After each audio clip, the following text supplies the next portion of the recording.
Hello my dear students, welcome करता हूं मैं भारत पंचाली और केमिस्ट्री गुरुजी अगेन आप सबका एक बहुत ही ज्यादा इंपॉर्टेंट वीडियो में। तो आज की वीडियो में हम लोग सीबीएसई का जो ऑफिशियल सैंपल पेपर आया था बोर्ड एग्जाम 2024 के लिए उसका डिटेल्ड सॉल्यूशन करने वाले हैं। Section A, section B, section C, section D, section E, जितने भी सेक्शन है सबको बहुत अच्छे से डिटेल में डिस्कस करने वाले हैं, उसके इंपॉर्टेंट कंसेप्ट करने वाले हैं। अब देखिए कुछ थियोरेटिकल पोर्शन है सो दैट कि इजी रहे, मैंने इसके सॉल्यूशन साथ में रखे हैं कुछ क्वेश्चंस के, सो दैट कि आप लोग इजीली समझ पाओ क्या क्या इसके अंदर होने वाला है। बीच में कुछ क्वेश्चन मैंने आप लोगों से भी पूछे हैं, है ना, आप लोगों ने आंसर करने। देखिए अगर आप अच्छा स्कोर करना चाहते हो तो आपको सीबीएसई का पैटर्न समझना पड़ेगा, है ना। और यस, आप सैंपल पेपर देखोगे तो आप देखोगे कि हाँ क्वेश्चन थोड़े ट्रिकी हैं। मैं आप सबको रिकमेंड करूंगा कि बहुत अच्छे से देखो, बहुत अच्छे से कराए हैं और बहुत आगे भी करवाए जाएंगे। इससे पहले बहुत जरूरी है कि आप लोग अपनी खुद की भी प्रैक्टिस कर लो, आप लोग खुद को भी रेडी कर लो, है ना। सैंपल पेपर एक लास्ट वो होता है, हथियार होता है कि हाँ बस अब तो डू और डाई वाली सिचुएशन आ गई है कि भाई अब तो करो और बहुत अच्छे से रेडी हो जाओ 95 98 के लिए। और बेटा मैं तैयार हो गया हूँ, रिसेंटली बीमार था मैं। वैसे जस्ट एक चीज़ दिखा देता हूँ, ये टाइम देख सकते हो, ये रात के 1:02 हो रहे हैं। मतलब ये सारे का सारा सैंपल पेपर इस टाइम शूट किया गया है, मतलब ठीक है अभी थोड़ा ठीक हूँ तो भी। तो पॉइंट पे आते हैं। तो बेटा हर एक चैप्टर के वन शॉट आपको प्रोवाइड कर रखे, आप लोग उनको देख लीजिए। और हर एक चैप्टर के लिए cheat notes, short notes provide किए हैं। ये आपको मिल जाएंगे टेलीग्राम चैनल जो कि भारत पंचाल सर के नाम से फ्री ऑफ कॉस्ट मिल जाएंगे सब कुछ। हर एक चैप्टर के प्रीवियस ईयर क्वेश्चन मैंने बहुत सारे करवाए हैं, एमसीक्यू करवाए हैं, और इवन अब तो मैंने डायमंड क्वेश्चंस भी करवाए हैं। डायमंड क्वेश्चंस क्या होते हैं? हर एक चैप्टर के सिलेक्टेड 30 क्वेश्चन, जिससे आपको बहुत हेल्प मिलेगी। और जो बच्चे हैं कि सर मैं तो फिजिकल केमिस्ट्री में प्रॉब्लम फेस करता हूँ, मैं तो इनऑर्गेनिक केमिस्ट्री में प्रॉब्लम फेस करता हूँ, मैं तो ऑर्गेनिक में मुझे ऑर्गेनिक के कन्वर्जन नहीं आते, मुझे ऑर्गेनिक की नेम रिएक्शन नहीं आती, रीजनिंग क्वेश्चन नहीं आते, कुछ भी मुझे फिजिकल केमिस्ट्री में न्यूमेरिकल्स नहीं आते हैं, तो अलग अलग 3 प्लेलिस्ट बना रखी हैं, उसमें सब कुछ है, सारे न्यूमेरिकल इंपॉर्टेंट हर एक चैप्टर के एक जगह बना दिए, एमसीक्यू एक जगह बना दिए। तो मतलब सब कुछ इस चैनल पे ऑलरेडी प्रोवाइडेड है। जस्ट आपको सर्च कर लेना cheat notes by Bharat Panchal sir और one shot by Bharat Panchal sir. Even हर एक चैप्टर की एक शॉर्ट समरी रिवीजन भी है, 30 minutes revision by Bharat Panchal sir. ठीक है, नोट्स आपको मिल जाएंगे टेलीग्राम चैनल पर जो कि भारत पंचाल सर के नाम से है। आई नो थोड़ा बहुत डिमोटिवेटेड होंगे, बट डिमोटिवेट होने की जरूरत नहीं है, आप मुझसे कनेक्ट भी कर सकते हो। भारत पंचाल 92 मेरा इंस्टाग्राम हैंडल है। और जैसे कि मैंने बोला आपकी फाइनल प्रिपरेशन के लिए सैंपल पेपर बहुत जरूरी है। और अगर आप सर्च करोगे बढ़िया सैंपल पेपर की बुक के लिए तो ये तुम्हारे भारत सर के सैंपल पेपर की बुक है, बहुत बढ़िया वाली। इसमें प्रीवियस ईयर के जो सीबीएसई के सैंपल पेपर हैं, इसके अलावा नए पैटर्न के भी आपको सैंपल पेपर दे रखे हैं, सेल्फ असेसमेंट के लिए भी दे रखे हैं, बहुत सारे सोल्व सैंपल पेपर दे रखे हैं, बढ़िया बढ़िया थ्योरी दे रखी है, डिटेल में आंसर दे रखा है। आप खुद को सेल्फ इवेल्युएट कर पाओगे कि हाँ कैसे हम अच्छा स्कोर कर सकते हैं। सारे लिंक डिस्क्रिप्शन में मिल जाएंगे, वन शॉट के, सारी प्लेलिस्ट के और इवन बुक के। और कहीं भी प्रॉब्लम फेस करो कमेंट सेक्शन में बता देना। और मैं तुम्हारे लिए जुट गया हूँ यार, अब तुम्हारा फर्ज बनता है कि आपके हर एक फ्रेंड तक ये वीडियो पहुंचनी चाहिए, सो दैट कि हम सारे एक कम्युनिटी में जुड़े और मेहनत स्टार्ट करें अब बोर्ड एग्जाम्स के लिए जो बचा हुआ टाइम है। जल्दी मिलते हैं, चलिए अब इसको देखिए अच्छे से। तो चलिए सेक्शन ए का सबसे पहला क्वेश्चन है हमारे पास, which of the following solution will have the highest conductivity at 298 kelvin. 298 kelvin पे किसकी कंडक्टिविटी सबसे ज़्यादा होगी? तो कंडक्टिविटी ज़्यादा होती है स्ट्रॉन्ग इलेक्ट्रोलाइट की। तो हमारे पास दो तरह के ऑप्शन दे रखे हैं, HCl and CH3COOH, where HCl is a strong electrolyte and CH3COOH is a weak electrolyte. इसके अलावा हमें कंसनट्रेशन दे रखी है, तो यहाँ पर राइट ऑप्शन बनेगा 0.1 मोलर HCl सोल्यूशन। ऐसा क्यों सर? देखिए जो कंडक्टिविटी है वो ऑन डाइल्यूशन घटती है, मतलब अगर आप कंसनट्रेशन घटाओगे तो कंडक्टिविटी जो है घट जाएगी। तो 0.01 मोलर HCl की कंडक्टिविटी कम होने वाली है 0.1 मोलर HCl से। और ये दोनों तो वीक इलेक्ट्रोलाइट है, दैट्स वाई ये ऑप्शन से बाहर निकल जाते हैं। इवन गिवन भी है 0.1 molar HCl solution conductivity is higher for strong electrolyte, conductivity decreases with dilution. जो मोलर कंडक्टिविटी होती है वो इंक्रीज करती है विद डाइल्यूशन, वो थोड़ा सा देख लेना, इंपॉर्टेंट बनता है कंडक्टिविटी का, मोलर कंडक्टिविटी का डाइल्यूशन के साथ जो इफेक्ट होता है। आगे बढ़ते हैं, A+B उसमें आपने डाइल्यूट NaOH डाला और यहाँ पर आपको कुछ बना है, ये इनोन है। ये यहाँ पर एक मैं बात बोलूँ तो एक एल्डोल कंडेंसेशन रिएक्शन है, या फिर कह लीजिए क्रॉस एल्डोल कंडेंसेशन रिएक्शन है। तो इसको ना, इसमें प्रोडक्ट आप किस तरह से प्रिडिक्ट कर सकते हो, मैंने आपको नेम रिएक्शन की ट्रिक की वीडियो बना रखी है, सारी की सारी आप देख सकते हो, जस्ट सर्च कर लेना name reaction tricks by Bharat Panchal sir. तो देखिए ऐसे है, ये है CH, ये है डबल बॉन्ड, ये है CH, ये है C डबल बॉन्ड O, और इधर है बेंजीन, ये हमारा प्रोडक्ट है। अब ये प्रोडक्ट बना कैसे होगा? एक्चुअल में यहाँ से वाटर का रिमूवल हुआ होगा, और वाटर का रिमूवल कैसे हुआ होगा देखिए, इस पोर्शन से आपका ऑक्सीजन गया होगा और इस पोर्शन से आपके 2 हाइड्रोजन गए होंगे, एक ऑलरेडी है तो 3 लग जाएंगे। अब इसका नाम क्या हो गया, ये पहले हमारे पास बन जाएगा बेंजल्डिहाइड और यहाँ पर हमारे पास बन गया होगा, ये क्या बन गया हमारे पास, एसीटोफिनोन। इनमें से ऐसा ही हुआ होगा, यहाँ से वाटर का रिमूवल हुआ होगा। तो राइट आंसर क्या है, जिसमें ए ऑप्शन बेंजल्डिहाइड हो और सेकंड ऑप्शन हो एसीटोफिनोन, ये रहा। ठीक है, आगे मूव करते हैं। The vitamins which can be stored in our body. 2 तरह के विटामिन होते हैं, water soluble, fat soluble. Water soluble होते हैं विटामिन बी, विटामिन सी। इसके अलावा vitamin A, D, E and K जो होते हैं फैट सोल्यूबल होते हैं, वो हमारी बॉडी में स्टोर हो सकते हैं। तो यहाँ से राइट आंसर आएगा vitamin A, D, E and के। अगला क्वेश्चन है, what is the IUPAC name of ketone which undergoes iodoform reaction to give this and yellow precipitate of iodoform। iodoform reaction अगर आपने देखी हो तो मिथाइल कीटोन होता है उसमें। अब देखिए इससे आप कैसे पता लगाओगे, आपको इधर रखा है CH3 CH double bond C, इसके ऊपर है CH3 और ये है COO Na। देखिए क्या हुआ होगा, जो कीटोन है उससे तो सोल्ट ऑफ एसिड बना होगा और एक मिथाइल ग्रुप से आयोडोफॉर्म बना होगा। ये जो आपका आयोडोफॉर्म बना है ये तो एक मिथाइल ग्रुप से बना होगा और यहाँ पर क्या होगा कीटोन। तो आप क्या कर सकते हो, इस पोर्शन को यहाँ से हटाओगे, यहाँ पर इसको बनाओगे कीटोन C+O और इधर लगेगा आपका CH3 और अब आप इसका नाम करने के लिए जाओगे इस तरह से, ये हमारी चेन हो गई। उसके बाद नंबरिंग करेंगे 1 2 3 4 5। 3 पे आप देखो तो मिथाइल ग्रुप है, 3 मिथाइल। चेन में कितने कार्बन है, टोटल 5 कार्बन है। पेंट 3 पे डबल बॉन्ड है, 3 इन एंड 2 पर कीटोनिक ग्रुप है बेटा, 2 ऑन। इस तरह से गेटिंग माई पॉइंट और नोट, जो कीटोनिक ग्रुप है उससे सोल्ट ऑफ एसिड बना होगा और एक कार्बन लगा होगा बाद में, उससे आपका आयोडोफॉर्म बना होगा। इस तरह से हमने इसको बना दिया। अगला क्वेश्चन है, which of the following is not correct. In halo rings, the electron pair on halogen atom are in conjugation with pi electrons of the ring। जो हैलोरिन्स होते हैं उसमें इलेक्ट्रॉन पेयर ऑफ हैलोजन जो होते हैं, ये हमारे पास हैलोरिन है, जो हैलोजन के इलेक्ट्रॉन पेयर होते हैं वो इन कंजुगेशन होते हैं विद बेंजीन रिंग। तो ये बात सही है। The carbon magnesium bond is covalent and non polar in nature. देखिए वो नॉन पोलर इन नेचर नहीं होता, वो पोलर इन नेचर होता है। अगर आप ग्रिग्नार्ड रिएजेंट की बात करो, RMgX की बात करो, तो इस पे हल्का सा पॉजिटिव चार्ज बन रहा होता है और इस पे हल्का सा नेगेटिव चार्ज बन रहा होता है। तो आपको नोट करेक्ट बताना था, तो यही बात जो है आपकी नोट करेक्ट होगी। बाकी और बातें पढ़ लीजिए। During SN1 reaction the carbocation formed in the slow step being sp2 hybridised is planar. Yes, वो प्लेनर होता है, तभी तो इन्वर्जन और रिटेंशन दोनों होती है।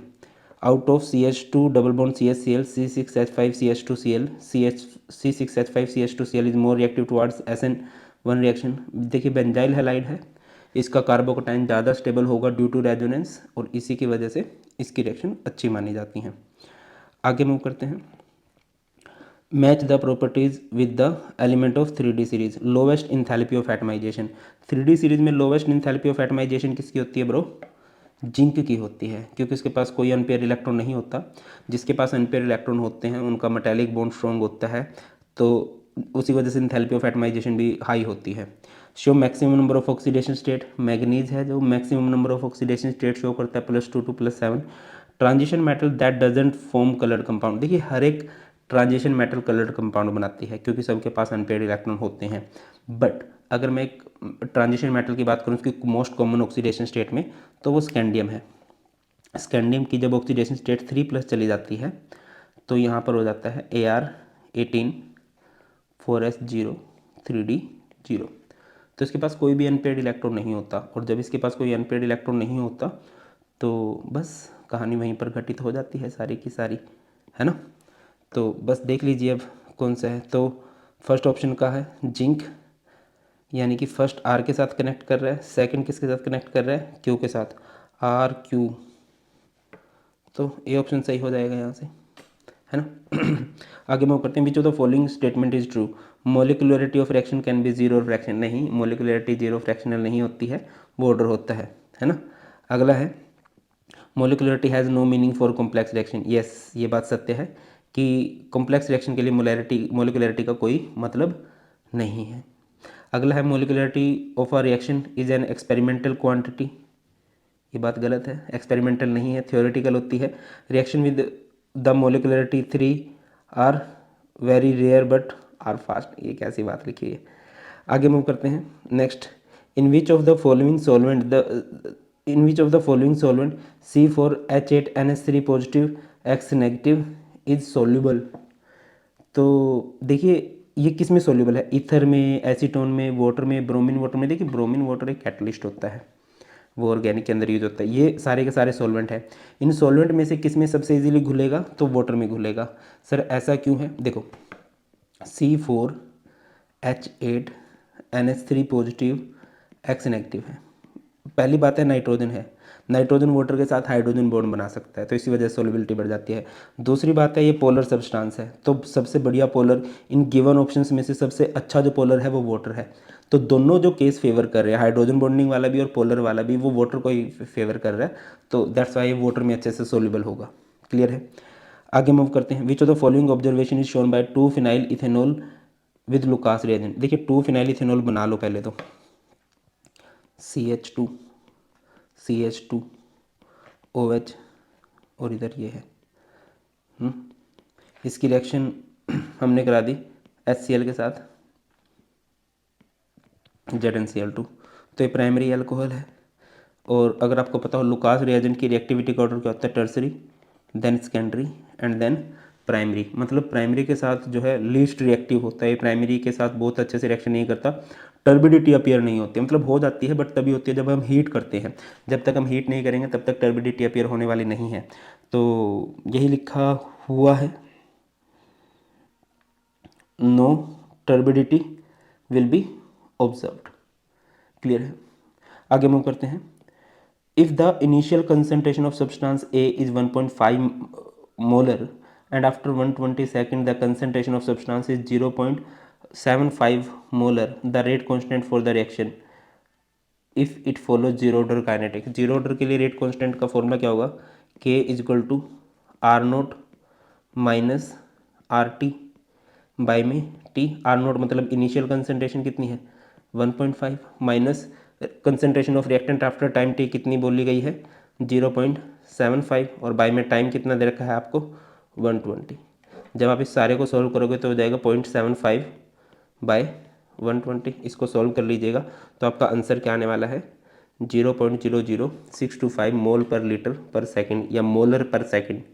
ठीक है ना, क्योंकि कंसंट्रेशन की यूनिट आप लोगों ने मोलर ली है, मोलर यानी मोलैरिटी, और टाइम की यूनिट आपने इधर सेकंड ली है। आगे मूव करते हैं।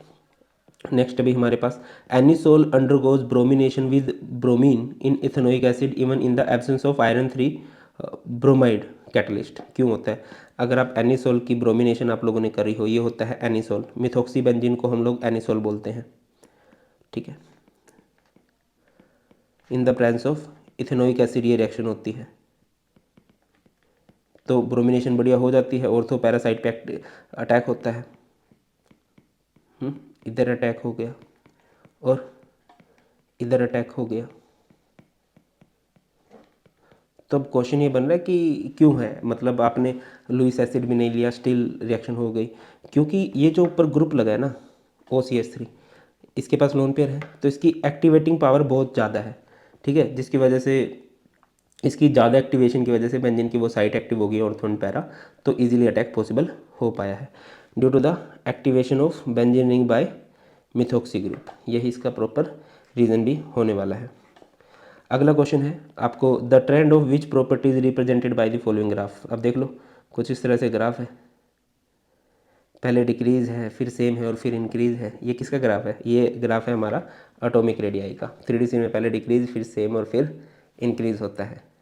आगे मूव करते हैं। Which of the following is not considered as transition element, scandium, zinc, silver, vanadium, zinc. मैं चाहूँगा ये आप लोग कमेंट सेक्शन में खुद से आंसर करो, मुझे पता चले आप कहाँ पर स्टैंड करते हो। हर एक बच्चे ने इसका आंसर करना है कि कौन सा है एलिमेंट जिसको ट्रांजिशन कंसिडर नहीं किया जाता। अगला क्वेश्चन है, अल्कोहल रिएक्ट असर्शन रीजन है, इसको थोड़ा ध्यान से पढ़ लेना, और इसके लिए मैं आपको रिकमेंड भी करूंगा कि NCERT line by line series जो चैनल पे है उसको देख लेना। एनसीईआरटी खुद से भी बहुत अच्छे से पढ़ लेना, एक एक लाइन से क्वेश्चन बनाए गए हैं। Alcohol react both as nucleophile and electrophile, ये बात सच है। The bond between carbon oxygen is broken when alcohol react as nucleophile. ये बात गलत है। सर कैसे फंडा है, चलो मैं आपको समझाता हूँ। तो ऑप्शन सी करेक्ट होगा अगर असर्शन ट्रू हो और रीजन फॉल्स हो तो सी ऑप्शन होता है, दे भी रखा है, if assertion is true reason is false. देखो जब ओके जब अल्कोहल एक्ट करता है एक न्यूक्लियोफाइल की तरह तो बॉन्ड टूटता है भाई, कौन से वाला, ROH वाला। ठीक है, जब ये किसकी तरह एक्ट करता है, न्यूक्लियोफाइल की तरह। और जब ये एक्ट करता है एक इलेक्ट्रोफाइल की तरह तब बॉन्ड टूटता है कार्बन OH वाला। इस बात को अच्छे से याद रखिएगा। अल्कोहल एज इलेक्ट्रोफाइल में क्या होगा, OH अलग होता है, OH बाहर निकलता है। और जब ये न्यूक्लियोफाइल की तरह काम करता है तो H बाहर निकलता है। क्या होता है, न्यूक्लियोफाइल की तरह काम कर रहा है, न्यूक्लियस लेवल है, यानी कि अपने इलेक्ट्रॉन देगा, इलेक्ट्रॉन देकर नया बॉन्ड बनाएगा तो पुराने बॉन्ड को ख़त्म करना पड़ेगा इसको, इस तरह से रहता है। आगे मूव करते हैं। Strong oxidising agent oxidise toluene and its derivative to benzoic acid, yes it's true. आपने देखा भी होगा कार्बोक्सिलिक एसिड वाले चैप्टर में है, जैसे कि मिथाइल बेंजीन है, यहाँ पर हम डाल दें कि MnO4 KOH और इसकी हाइड्रोलिसिस अगर हम कर देते हैं तो ये डायरेक्ट आपका बेंजोइक एसिड में कन्वर्ट हो सकता है। तो ये बात सत्य है। अगली बात आपको दे रखी है, it is possible to stop the oxidation of toluene at the aldehyde stage with suitable reagent, ये भी सत्य है, जैसे मिथाइल बेंजीन है। ठीक है, अगर मैं इसकी रिएक्शन कर देता हूँ क्रोमिल क्लोराइड के साथ, CrO2Cl2 कार्बन डाइसल्फाइड सॉल्वेंट हो तो ये एल्डिहाइड में कन्वर्ट हो जाता है। This reaction is known as Etard reaction. तो दोनों बातें सत्य हैं बट आपस में इनकी लिंकिंग नहीं है। जब दोनों बात सच और आपस में लिंक नहीं हो तब वहाँ पर ऑप्शन बनता है बी। अगला क्वेश्चन है, enzymes are very specific for a particular reaction for a particular substrate. Enzyme highly specific nature होते हैं, खास रिएक्शन के लिए खास एंजाइम होता है, बिल्कुल सही है। एंजाइम्स आर बायो कैटलिस्ट, ये भी सही है। अब बातें सही हैं बट इनका लिंक नहीं बन रहा, और जब लिंक नहीं बनता है तो हम क्या यूज़ करते हैं, बी यूज़ करते हैं। ठीक है ना। अब एंजाइम स्पेसिफिक क्यों होते हैं इसका रीज़न नहीं दे रखा है, बस ये बोल रखा है एंजाइम्स आर बायो कैटलिस्ट, ये तो एक अलग स्टेटमेंट हो गई। ठीक है, आगे मूव करते हैं। ड्यूरिंग, यहाँ पर आपको इलेक्ट्रोलिसिस अच्छे से पढ़ना चाहिए। During electrolysis of aqueous copper sulphate, जब हम एक्वस कॉपर सल्फेट की इलेक्ट्रोलिसिस करते हैं कॉपर इलेक्ट्रोड का यूज़ करते हुए, hydrogen gas is released at the cathode. जी नहीं, हाइड्रोजन गैस रिलीज नहीं होती है। क्या रिलीज होता है भैया, कॉपर। कॉपर भी रिलीज नहीं होता, कॉपर भी डिपॉजिट होता है। अगर मैं आपको रिएक्शन बताऊं तो कुछ इस तरह से होती है, copper 2 positive, H positive, SO4 2 negative and OH negative, ये 4 तरह के आयंस होते हैं। प्रेफरेंशियल रिडक्शन जो होती है कैथोड पर वो कौन शो करता है, कॉपर शो करता है। और एनोड की तरफ भी कौन घूम रहे होते हैं, कॉपर आयंस। तो अगली बात क्या लिखी हुई है, the electrode potential of copper 2 positive copper is greater than H positive H2, ये बात सही है। अगर आपको पता हो कि जो इलेक्ट्रोड पोटेंशियल है, जो रिडक्शन पोटेंशियल है वो कॉपर का कितना होता है 0.34 और हाइड्रोजन का कितना होता है 0.00, तो असर्शन गलत है कि कैथोड पर हाइड्रोजन जाता है, वो नहीं जाता, कॉपर जाता है उधर। और रीज़न इधर दे रखा है, अलग स्टेटमेंट दे रखी है कि electrode potential of copper 2 positive is higher, वो बात सही है। ठीक है, तो यहाँ पर हम क्या यूज़ करेंगे, ऑप्शन डी का यूज़ करने वाले हैं। तो ये है हमारा section A. I hope clear हो गया होगा, एक बार दोबारा से भी देख सकते हो। आगे बढ़ते हैं और बात करते हैं अबाउट सेक्शन बी। क्वेश्चन है, a radioactive decay follows first order kinetics, the initial amount of two radioactive elements x and y is 1 gram. What will be the ratio of x and y after 2 days if their half lives are 12 hours and 16 hours respectively? देखिए दो reactant दे रखे हैं, कौन कौन से, एक दे रखा है x जो कि 1 ग्राम है और एक दे रखा है y जो कि 1 ग्राम है। ठीक है, x का t हाफ आपको दे रखा है 12 आवर्स और y का t हाफ आपको दे रखा है 16 आवर्स। ठीक है, अब आफ्टर 2 डेज पूछा जा रहा है, 2 दिनों के बाद, कि कितना x और y का रेशियो होने वाला है। तो 2 डेज यानी कि 48 आवर्स, 48 आवर्स में कितने टी हाफ बनने वाले हैं बताइए। आई थिंक 4 टी हाफ बनेंगे।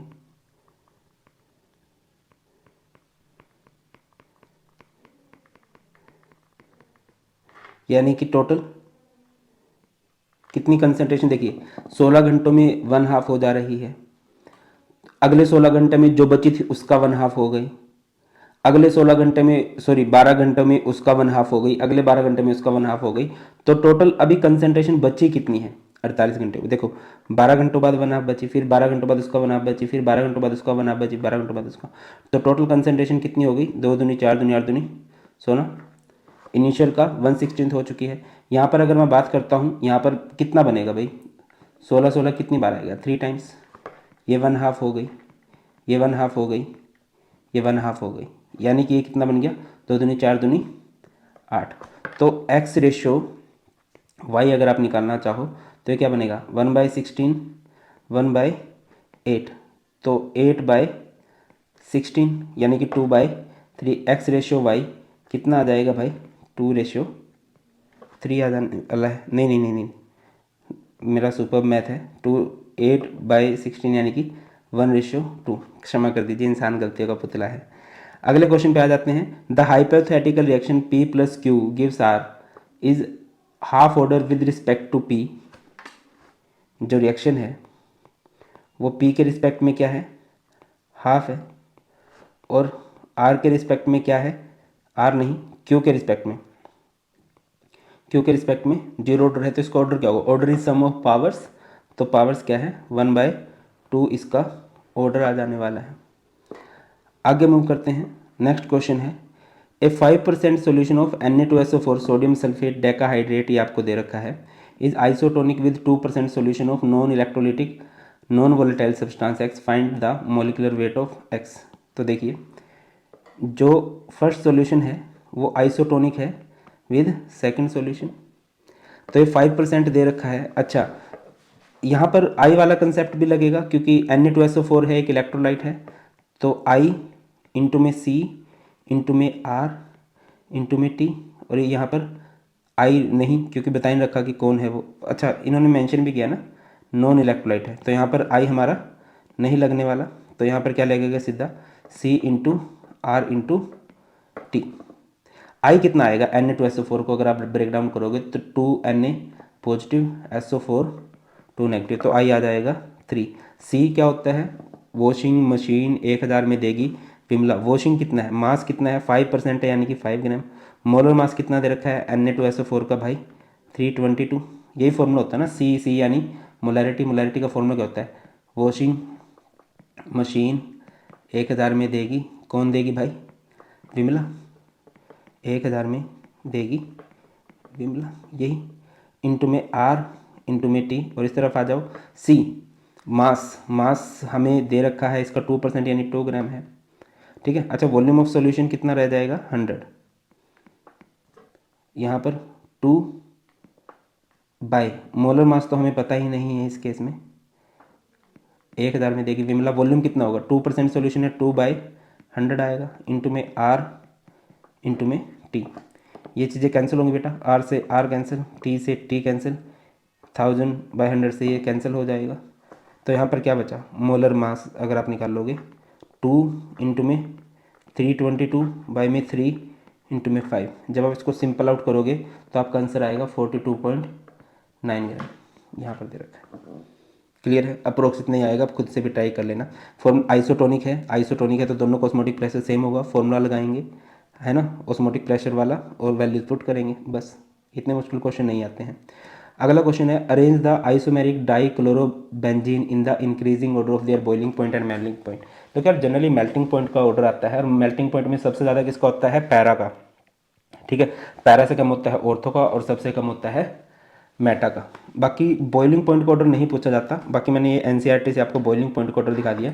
बॉइलिंग पॉइंट में क्या है एमपीओ, वैसे बॉइलिंग पॉइंट सब लगभग सेम सा रहता है, एमपीओ मेन मेल्टिंग पॉइंट का ऑर्डर पूछा जाता है। मेथड्स ऑफ प्रिपरेशन मैंने इसको याद रखा हुआ, सबसे कम मेटा, उससे ज़्यादा ऑर्थो, और सबसे ज़्यादा पैरा, और पैरा का सबसे ज़्यादा क्यों होता है भाई, सिमेट्रिकल अरेंजमेंट होती है, मोर क्लोज पैकिंग होती है, उसकी वजह से उसका मेल्टिंग पॉइंट हाई हो जाता है। और ऑर्थो में क्या होती है, स्ट्रोंगर डाइपोल डाइपोल इंट्रैक्शन होती है एज कम्पेयर टू मेटा। यहाँ पर जो ऑर्थो है इसमें स्ट्रोंगर डाइपोल डाइपोल इंटरेक्शन है, इस केस में ऐसा नहीं हो पाता।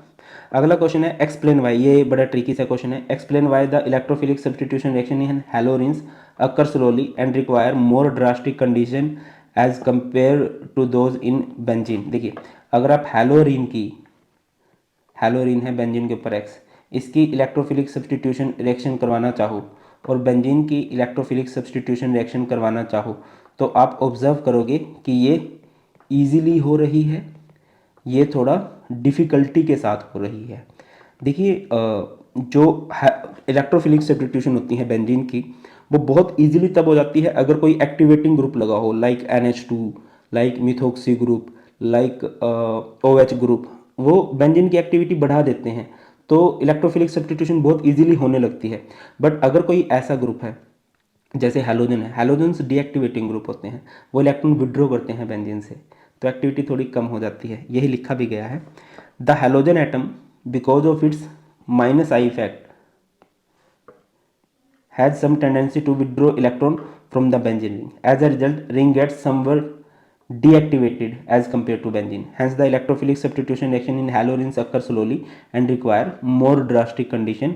आपने देखा होगा जब भी आप हैलोरिन्स की इलेक्ट्रोफिलिक सब्स्टिट्यूशन करते हो, आपको हमेशा कुछ ना कुछ खास रिक्वायरमेंट, लुईस एसिड की, स्ट्रॉन्ग एसिड की रिक्वायरमेंट होती है। वो इसी वजह से होती है क्योंकि जो हैलोजन है वो थोड़ा डीएक्टिवेटिंग ग्रुप है। क्लियर है कि नहीं? जो विड्रॉ करता है इलेक्ट्रॉन्स को, उसको क्या कर लेता है, थोड़ा डीएक्टिवेट कर देता है हैलोरिन को टुवर्ड्स इलेक्ट्रोफिलिक सब्स्टिट्यूशन रिएक्शन। अगला क्वेश्चन है, आउट ऑफ पैरा टोल्वेल्डिहाइड पैरा नाइट्रोबेंजल्डिहाइड, मैं बता देता हूँ, ये ऐसे है, टोल्वेल्डिहाइड कुछ ऐसे होता है, CH3, ये एक इलेक्ट्रॉन डोनेटिंग ग्रुप है, और ये बेंजल्डिहाइड कुछ ऐसे है। अब एक न्यूक्लियोफाइल आए, न्यूक्लियस लवर आए। न्यूक्लियस लवर कहाँ जाके अटैक करेगा भैया? जिसको न्यूक्लियोफाइल ने अगर ऐड होना है, न्यूक्लियस लवर ने अगर ऐड होना है, तो वो किस तरफ, जहाँ पर इलेक्ट्रॉन की कमी दिख रही हो। अब इलेक्ट्रॉन की कमी कहाँ दिखेगी? देखिए, ये तो एक इलेक्ट्रॉन डोनेटिंग ग्रुप है, ये तो इलेक्ट्रॉन को बढ़ा रहा है, ये इलेक्ट्रॉन विड्रॉइंग ग्रुप है, ये इलेक्ट्रॉन को खींचता है, इलेक्ट्रॉन की कमी दिखाता है, तो न्यूक्लियोफाइल इजीली ऐड होता है। इवन आपने देखा भी होगा न्यूक्लियोफिलिक सब्स्टिट्यूशन रिएक्शन जो हैलोरिन्स की होती हैं, उस केस में भी जो इलेक्ट्रॉन विड्रॉइंग ग्रुप होता है NO2 ग्रुप, वो एक्टिविटी बढ़ाता है। तो यहाँ पर भी सेम फंडा है। क्या लिखा गया है? Para nitrobenzaldehyde is more reactive towards nucleophilic addition reaction. क्यों होता है ऐसा? As nitro group is electron withdrawing in nature, presence of nitro group decrease electron density, hence facilitate the attack of nucleophile। Electron density को घटा देता है तो nucleophile के अटैक को ईजी कर देता है।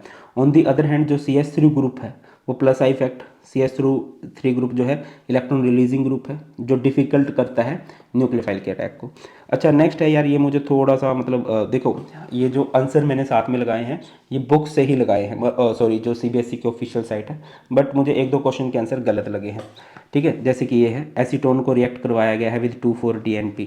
देखिए, एसीटोन किसे कहते हैं? एसीटोन कहा जाता है CH3C, ओके मैं इसको ऊपर लिख देता हूँ थोड़ा, मतलब मुझे ये सही लग रहा है, जस्ट अ मिनट। ठीक है, ये CH3C double bond O CH3। उसके बाद इसकी रिएक्शन करवाई गई है 2,4-DNP टेस्ट, 2,4-डाइनाइट्रो फिनाइल हाइड्राजिन। कैसे होता है? ये ऐसे होता है, 2 पे NO2 ग्रुप है, 4 पे NO2 ग्रुप है, और हाइड्रोजन क्या होता है इधर, NH2। तो यहाँ पर क्या हो जाता है, यहाँ से वाटर ग्रुप बाहर निकल जाता है। ठीक है, तो इसके बाद जब ये यहाँ पर क्या बन जाता है, CH3C CH3 double bond N NH, इधर ये सारे का सारा वैसे का वैसे रह जाता है। इसका नाम बन जाता है 2,4-डाइनाइट्रो फिनाइल हाइड्रोजन। जैसे भी थोड़ी देर पहले क्या था, 2,4-डाइनाइट्रो फिनाइल हाइड्रोजन था, अभी हाइड्रोजन बन चुका है। ठीक है ना? तो इस तरह से बनने वाला है, बुक में थोड़ा अलग दे रखा है, इसको देख लेना। मतलब मुझे ये ज़्यादा सही लगता है कि जो हमने अभी किया ना, इस तरह से ही रिएक्शन होती है। अमोनिया के डेरिवेटिव की जब आप रिएक्शन कराते हो तो वाटर बाहर निकलता है। आगे है benzene to meta nitro benzaldehyde. Benzene ये हमारे पास है बेंजीन। तो इसके बाद क्या करोगे, इसकी रिएक्शन कर सकते हो विद CO एंड HCl, है ना, इन the presence of anhydrous AlCl3। Gattermann coach reaction है ये। यहाँ पर क्या बन जाएगा, CHO। और फिर जब आप इसकी रिएक्शन कराओगे किसके साथ कराओगे भाई, नाइट्रेशन कर दो विद कंसनट्रेटेड HNO3 और यहाँ पर कंसनट्रेटेड H2SO4। तो क्या हो जाएगा, नाइट्रो ग्रुप पे, नाइट्रो ग्रुप कहाँ पर अटैक करेगा, मेटा साइट पे। अगले पे आ जाओ, ब्रोमोबेंजीन टू बेंजोइक एसिड है। ब्रोमोबेंजीन यानी कि बेंजीन के ऊपर क्या लगा होगा, Br। कई सारे तरीके हो सकते हैं, मैं आपको दोबारा बोल रहा हूँ, ठीक है। जैसे मैंने इसकी रिएक्शन करा दी किसके साथ, Mg के साथ, इन the presence of dry ether. तो क्या हो जाएगा, ये बन जाएगा phenyl magnesium bromide, benzene MgBr। फिर हम इसकी रिएक्शन करा सकते हैं CO2 के साथ, C double bond O, C double bond O, carbon goes to carbon और ये वाला ग्रुप जाएगा इधर। क्या ऑब्जर्व करोगे आप लोग, ये C है, डबल बॉन्ड O, इधर जुड़ेगा बेंजीन और इधर जुड़ेगा MgBr। फिर आप लोग इसकी रिएक्शन करोगे with water in the presence of H positive. तो क्या होगा बेटा इस केस में, इसको तोड़ोगे यहाँ से, यहाँ पर आएगा आपका H, इधर आपका आएगा OH और ये क्या बन चुका है, बेंजीन। इधर आएगा C double bond O OH which is known as benzoic acid और ये MgBrOH।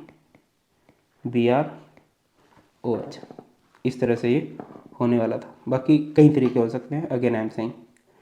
नेक्स्ट क्वेश्चन है, DNA fingerprinting is use to determine the paternity of an individual, which property ऑफ DNA हेल्प इन प्रोसीजर। हाँ होता है ना, जब कई बार क्रिमिनल्स को पकड़ना होता है, कुछ एक्सीडेंट हो जाते हैं तो बॉडी को मैच करना होता है, तो कैसे मैच करते हैं, वो DNA फिंगरप्रिंटिंग से ही मैच होता है।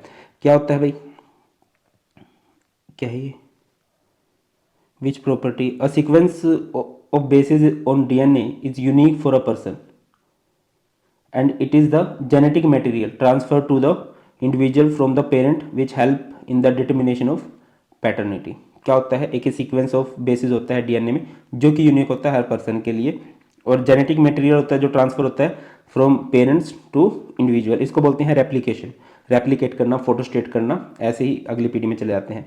What structural change will occur when a native protein, native मतलब natural protein, pure protein, is subject to change in pH. तो यहाँ पर डीनेचुरेशन ऑफ प्रोटीन हो जाता है। और डीनेचुरेशन ऑफ प्रोटीन में क्या होता है, during denaturation secondary and tertiary structure are destroyed but primary structure remains intact. Secondary tertiary structure खत्म हो जाते हैं, प्राइमरी स्ट्रक्चर पे कोई भी फर्क नहीं पड़ता है। ओके, इसके बाद सेक्शन सी स्टार्ट होता है। एक बार सेक्शन बी को अच्छे से देख लीजिए। आगे बढ़ते हैं और बात करते हैं सेक्शन सी की, ठीक है। पहला क्वेश्चन है आपके पास, write the formula of the following coordination compound bis ethane 1,2 diamine di hydroxido chromium 3 correct. देखिए बिस यानी कि दो EN होंगे, उसके बाद डाई हाइड्रोक्सीडो यानी कि OH कितने होंगे, OH 2 होंगे। उसके बाद है क्रोमियम, क्रोमियम यानी कि Cr होगा, और क्लोराइड यानी कि Cl होगा। अब Cl का नंबर हमें नहीं पता है क्योंकि काउंटर आयन है और काउंटर आयन का नंबर हमें नहीं पता होता। तो हम कैसे पता कर सकते हैं, हमें क्रोमियम की ऑक्सीडेशन स्टेट पता है। क्रोमियम की ऑक्सीडेशन स्टेट है 3, EN 2 है, EN पे 0 चार्ज होता है, OH 2 है, OH पे -1 चार्ज होता है, और Cl का नंबर हमें नहीं पता तो Cl को x मान लेंगे, इज इक्वल टू में इस पूरे के ऊपर कोई भी चार्ज नहीं है तो 0। तो ये +3 -2 + x is equal to 0। x ये +3 -2 +1 उधर जाके -1, यानी कि Cl इतने मानोगे कि उसकी वजह से -1 चार्ज आ जाए, तो हमारा एक Cl ही रहेगा, ठीक है। अब कई बच्चे चाहें तो इसको क्या भी कर सकते हो आप, Cr EN को जो इथाइलिन डाइमाइन है इसको आप लोग लिख सकते हो NH2 CH2 CH2 NH2 2 times, फिर OH 2 टाइम्स है और बाहर की तरफ हमारा आ जाएगा Cl। अगला क्वेश्चन है हमारे पास, does ionisation isomer for the following compound exist, justify your answer. Hg mercury है, CO SCN4 है। देखिए आयनाइजेशन आइसोमर कब होता है, जब आपका इंटरचेंज होता है between ligand and counter ion, but counter ion तो नहीं है, ये तो मेटल एटम है। तो आप क्या लिखोगे, नो आयनाइजेशन आइसोमर आर मतलब इसमें पॉसिबल नहीं होगा। आयनाइजेशन इसमें पॉसिबल कब होते हैं? By the exchange of ligand with counter ion only. अगला है, is the central metal atom in coordination compound act as Lewis acid और लुईस बेस, एक्सप्लेन। तो देखिए, लुईस एसिड, मैंने आपको एक ट्रिक याद कराई है किसी ज़माने में, अरे आदि बुक दे दे। जो बेस होते हैं वो इलेक्ट्रॉन डोनेट करते हैं और जो एसिड होते हैं वो इलेक्ट्रॉन को एक्सेप्ट करते हैं, ठीक है ना। तो सेंट्रल मेटल एटम जो है वो इलेक्ट्रॉन को एक्सेप्ट करता है, तो वो किसकी तरह एक्ट करेगा भैया? Act as Lewis acid. अगले क्वेश्चन की तरफ चलते हैं। नेक्स्ट क्वेश्चन है, can we construct an electrochemical cell with 2 half cell composed of zinc sulphate solution and zinc electrode, explain your answer. तो ये बोल रहा है कि आपके पास 2 सेल हों, है ना, दोनों में जिंक की रोड हो और जिंक सल्फेट का ही सॉल्यूशन हो, क्या आप ऐसा कोई सेल बना सकते हो? तो इसका आंसर है यस।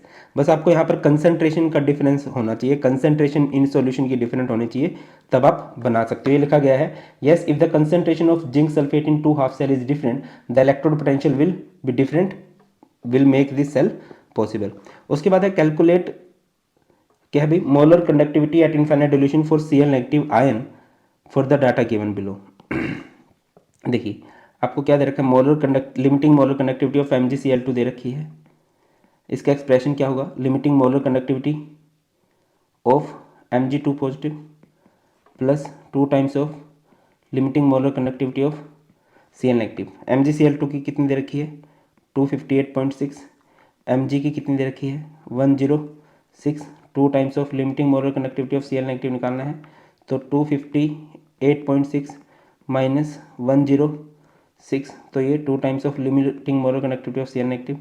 जो भी आएगा इसका जब आप सोल्व करोगे तो ये कितना आ जाएगा यार? 0.6, ये 2, ये 5, ये 1 बाय में 2 से डिवाइड करोगे तो 2 7 76.3, है ना। ये 2 अपॉन में चला जाएगा ना, तो limiting molar conductivity for Cl negative कितना आ जाएगा? 76.3 आ जाएगा।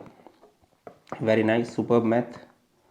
अगला क्वेश्चन है, the cell constant for a conductivity cell, cell constant दे रखा है आपको, कलर चेंज कर देते हैं, G स्टार दे रखा है आपको 0.146। What is the conductivity? Conductivity निकालना है, यानी कि आपको क्या निकालना है? Kappa. Okay, very nice, kappa निकालना है। मोलर कंडक्टिविटी आपको दे रखी है 0.01 मोलर, मोलैरिटी दे रखी है, और रेजिस्टेंस दे रखा है 1000 ओहम। तो देखिए, फॉर्मूला क्या होता है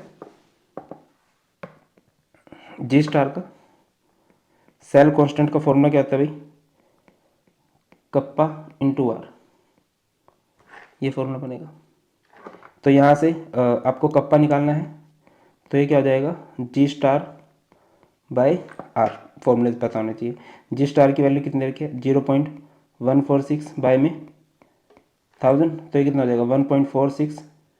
ये 1000 10 की पावर -3 बनाएगा, और एक डेसिमल और लेके गए हो तो ये 10 की पावर -4 साइमन सेंटीमीटर इनवर्स, ये हमारे पास आ जाएगी भाई कंडक्टिविटी।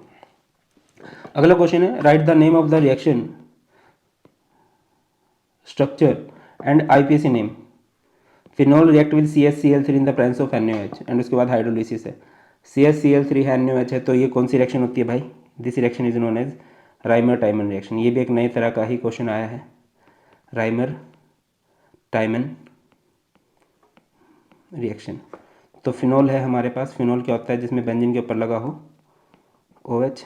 इसकी रिएक्शन आप लोगों ने कर दी, CHCl3 NaOH, हाइड्रोलिसिस की गई है, तो ये किस में कन्वर्ट हो जाएगा?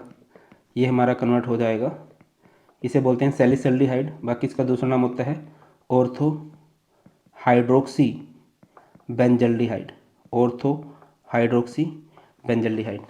अगला क्वेश्चन है, ये है सोडियम एल्कोक्साइड है और अल्काइल हैलाइड के साथ इसकी रिएक्शन कराई गई है, तो this reaction is known as Williamson synthesis. Williamson synthesis क्या है? CH3 CH2 CH CH3, very nice, CH CH3ONA, इसकी रिएक्शन कराई गई है C2H5 Br के साथ। याद रखिए मेटल लव्स नॉन मेटल, तो ये Na और ये Br बाहर निकल जाएगा, तो यहाँ पर क्या बनेगा CH3 CH2 CH CH3 CH CH3O C2H5। बाकी मैं चाहूँगा कि इसका नाम आप करो। थोड़ा सा हिंट आपको मैं दे देता हूँ, पहले पेरेंट चेन सेलेक्ट कर लोगे, ये पेरेंट चेन हो जाएगी और ये दोनों यहाँ पर सब्स्टिट्यूएंट का रोल प्ले करेंगे। जिसका आंसर सही होगा उसको मैं हार्ट दे दूँगा, जिससे बाकी बच्चों को पता चल जाए कि क्या है। और अगर नाम नहीं आ रहा है इट मीन्स आपका बेसिक ऑफ ऑर्गेनिक बहुत वीक है, तो बेसिक ऑफ ऑर्गेनिक भी देख लो एक बार। अगले क्वेश्चन पे चलते हैं। ये बड़ा ट्रिकी क्वेश्चन है, इसको थोड़ा सा ध्यान से देखने की जरूरत है। यू आर गिवन 4, इसको 2-3 बार ध्यान से पढ़ लेना। You are given 4 organic compound A, B, C and D. The A, B and C form an orange red precipitate with 2,4 DNP test. देखिए DNP टेस्ट शो किया जाता है कार्बोनिल कंपाउंड द्वारा।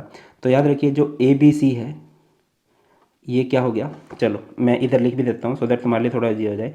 A, B, C क्या है, these are carbonyl, point number 1। उसके बाद ये क्या कह रहा है, अगली स्टेटमेंट पे आ जाओ। आगे भाई साहब ने क्या बोला है, The compound A and B reduce tolerance reagent while C and D do not. अगर A और B टोलेंस रिएजेंट को रिड्यूस कर रहे हैं तो या तो कार्बोनिल ग्रुप में से या तो वो इथेनॉल है या फिर वो कीटोन है। एल्डिहाइड में से सिर्फ एक ही मेंबर है जो आइडोफॉर्म टेस्ट शो करता है, सॉरी टोलेंस रिएजेंट बोल रहे हैं ना, A and B reduce Tollens reagent, A and B reduce Tollens reagent है तो वो एल्डिहाइड है, ठीक है। सी और डी जो है वो एल्डिहाइड नहीं है। उसके बाद है B and C give a yellow precipitate when heated with iodine in the presence of NaOH। Iodine in the presence of NaOH, ये किसकी बात की जा रही है, iodine in the presence of NaOH। B and C yellow precipitate when heated with iodine in the presence of NaOH। B, अब हमें B तो पता ही है कि एल्डिहाइड है। सी क्या है, सी एक कीटोन है ना, क्योंकि कार्बोनिल ग्रुप है, कार्बोनिल ग्रुप में से कीटोन होगा, ठीक है। क्योंकि सी और डी ने क्या नहीं किया, समझिए सी और डी ने टोलेंस रिएजेंट को रिड्यूस नहीं किया, टोलेंस को रिड्यूस नहीं किया इट मींस वो एल्डिहाइड तो नहीं है, तो सी क्या बना, कार्बोनिल में से कीटोन बना। बी एल्डिहाइड है और आइडोफॉर्म भी शो कर रहा है, ऐसा कौन सा एल्डिहाइड है जो आइडोफॉर्म भी शो करता है, तो वो इथेनॉल शो करता है। उसके बाद आ जाओ लास्ट स्टेटमेंट पे, ध्यान से समझना। D gives brisk effervescence with sodium bicarbonate. Sodium bicarbonate के साथ ब्रिस्क एफर्वेसेंस कौन देता है, कार्बोक्सिलिक एसिड। डी क्या है, कार्बोक्सिलिक एसिड, ठीक है। उसके बाद बोल रहा है A B C and D given the number of carbon atoms in 3, this carbon compound is 3, one has 2 carbon atom, give an explanation for your answer. तो भाई कर दीजिए, तो बी आपका एल्डिहाइड है, बी आपका एल्डिहाइड है, यानी कि बी आपका हो गया CH3 CHO। ए भी आपका एल्डिहाइड है बट 3 कार्बन का है, CH3 CH2 CHO। सी आपका कीटोन है 3 कार्बन का, CH3 C double bond O CH3। D आपका कार्बोक्सिलिक एसिड है, CH3 CH2 C double H। Repeat कर रहा हूँ, ए बी सी ने DNP टेस्ट दिया इट मीन्स वो कार्बोनिल ग्रुप है, ए और बी ने टोलेंस रिएजेंट शो किया है तो वो एल्डिहाइड है, बी एंड सी ने आइडोफॉर्म शो किया तो बी एल्डिहाइड भी है और आइडोफॉर्म भी शो कर रहा है, इट मीन्स वो क्या हो गया भाई, इथेनॉल हो गया। बी फिक्स है, इथेनॉल हो गया। सी हमारा कीटोन हो गया और ए कार्बोनिल ग्रुप था बट उस कार्बोनिल ने आइडोफॉर्म शो नहीं किया था, इट मीन्स ए सिर्फ एल्डिहाइड बचा था 3 कार्बन वाला। डी ने ब्रिस्क एफर्वेसेंस ऑफ CO2 दी है विद सोडियम बाइकार्बोनेट तो वो कार्बोक्सिलिक एसिड होगा 3 कार्बन का। तो यही बातें लिखी हुई हैं और यही बात इस आंसर में थोड़ा सा हम लोग कह सकते हैं डिटेल में है। देखिए क्या लिखा गया है, A and B are aldehyde as aldehyde reduce Tollens reagent, A B C contain carbonyl group as they give positive true for DNP test. C is a ketone as it contain carbonyl group but doesn't give positive tolerance test. C is a methyl ketone. B is an aldehyde. ठीक है। D is a carboxylic acid. Since the number of carbon in the compound A, B, C and D is 3 और 2, तो B के तो 2 ही हो गए, बाकी सब में 3-3 आपने कर दिए थे। अगले क्वेश्चन पे चलते हैं। When sucrose is hydrolysed the optical rotation values are measured using a polarimeter. Polarimeter tube होती है जिससे पता चलता है कि कोई सब्सटेंस हमारा डेक्स्ट्रो रोटेटरी है, लेवो रोटेटरी है, कितना उसने रोटेशन शो की है। And are in given below. Serial number 1 time जब जीरो था, मतलब जब रिएक्शन स्टार्ट नहीं हुई थी, तो सब्सटेंस की स्पेसिफिक रोटेशन देखी गई थी प्लस 66.5 डिग्री। इट मीन्स वो डेक्स्ट्रो रोटेटरी है। फिर बहुत देर बाद, इन्फिनिटी टाइम के बाद, -39.9 डिग्री, मीन्स वो जो सॉल्यूशन है वो लेवोरोटेटरी हो गया। शुगर का सॉल्यूशन डेक्स्ट्रोरोटेटरी है और बाद में वो लेवोरोटेटरी हो गया। होता है, ऐसा कंसेप्ट होता है। Account the to specific rotation value बताना है, इंपॉर्टेंट है। What is the specific name given to sucrose based on the above observation. One of the product form during the hydrolysis of sucrose is glucose that react with hydroxyl amine to give compound A. Identify compound A. चलो पहले question पे आते हैं। Account to specific rotation value. देखिए, the reactant sucrose is dextrorotatory. Question पे आते हैं, answer पे आते हैं। Dextrorotatory on hydrolysis it gives glucose dextrorotatory and fructose levorotatory. The specific rotation of fructose जो होती है वो हाइयर होती है, तो ओवरऑल सॉल्यूशन भी लेवोरोटेटरी की साइड चला जाता है। ठीक है। लेवोरोटेशन ऑफ फ्रुक्टोज जो होती है वो कितनी होती है, -92.4। और जो डेक्स्ट्रो रोटेशन ऑफ ग्लूकोज होती है वो होती है +52.5। दैट्स वाई ओवरऑल सॉल्यूशन की जो वैल्यू बनती है वो बनती है -39.9 डिग्री। आप चेकआउट कर सकते हो। ठीक है। अगला क्वेश्चन है, what is specific name given. इसको क्या बोलते हैं, इसे बोलते हैं inversion of sucrose, invert sugar भी बोल सकते हैं।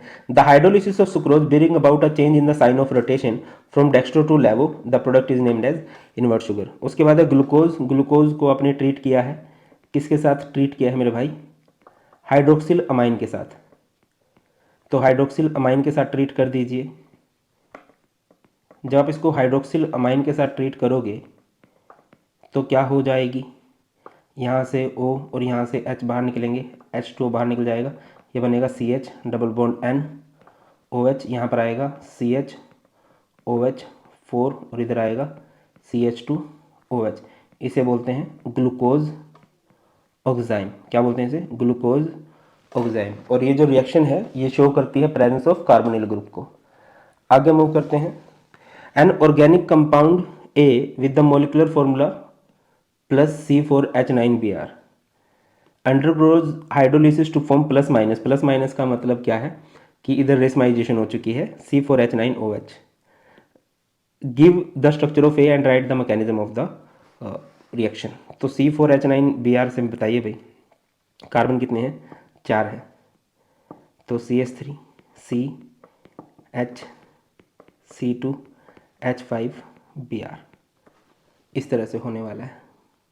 ठीक है। कायरल मॉलिक्यूल है, तभी क्या होगा भैया, कायरल ही ऑप्टिकल आइसोमर शो करते हैं, इसकी रेसमाइजेशन हो जाएगी। अब देखिए इसके साथ क्या होगा, आप इसको ऐसे लिख सकते हो, कार्बन इधर H, इधर CH3, इधर C2H5, इधर Br। तो सबसे पहले यहाँ पर क्या होता है, फॉर्मेशन ऑफ कार्बोकटायन होता है, formation of carbocation. Slow step है और इस स्लो स्टेप को ही हम लोग क्या बोलते हैं, RDS बोलते हैं, रेट डिटरमाइनिंग स्टेप बोलते हैं। तो क्या होगा यहाँ पर कोई पोलर प्रोटिक सॉल्वेंट लिया जा सकता है, PPS। तो Br यहाँ से बाहर निकल जाएगा, Br नेगेटिव बाहर निकल गया, यहाँ पर आएगा C पॉजिटिव, इधर है CH3, इधर है H, इधर है C2H5। और अगले केस में क्या होगा, attack of nucleophile.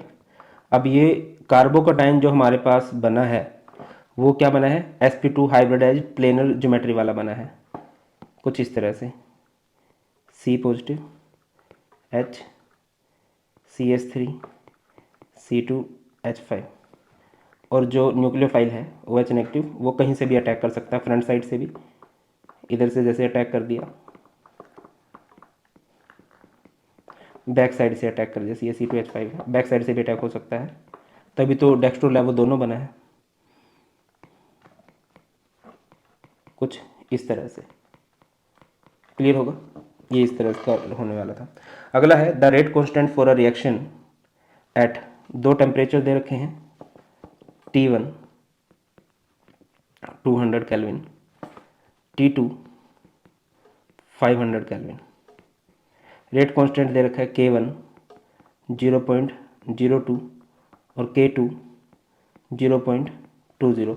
Calculate the value of EA, और आपको गिवन है EA की वैल्यू निकालनी है और आपको 2.303, R की वैल्यू गिवन है 19.15 जूल पर केल्विन पर मोल। ये आपको करना है। कैसे कीजिएगा, तो फॉर्मूला लगाइए भाई, log K2 by K1 is equal to EA by 2.303 R 1 by T1 minus 1 by T2 log K2 कितना दे रखा है 0.02 बाय, गलत जा रहा हूँ मैं, K2 दे रखा है 0.20 और ये दे रखा है 0.02। EA 2.303 इंटू में R कितना दे रखा है 19.15, 1 बाय T1 कितना है, टेम्परेचर 1 आपको दे रखा है 200 माइनस 1 बाय 500। तो ये कितना हो जाएगा भाई, ये डेसिमल से डेसिमल कट हो जाएगा, ये log 10 हो जाएगा, log 10 तो 1 ही हो गया। तो ये EA की वैल्यू कितनी हो जाएगी यहाँ से 19.15 इंटू में 200 इंटू में 500 बाय में 300, जीरो से जीरो कट हो जाएगा। बाकी जो सॉल्व करोगे वो EA का आंसर आ जाएगा। होप करूँगा कि कमेंट सेक्शन में आप लोग इसका आंसर बताओगे। ठीक है, थोड़ा बहुत ट्राई करो ना यार, तभी तो मज़ा आने वाला है। तो ये था इसका सेक्शन। चलिए बढ़ते हैं सेक्शन डी की तरफ।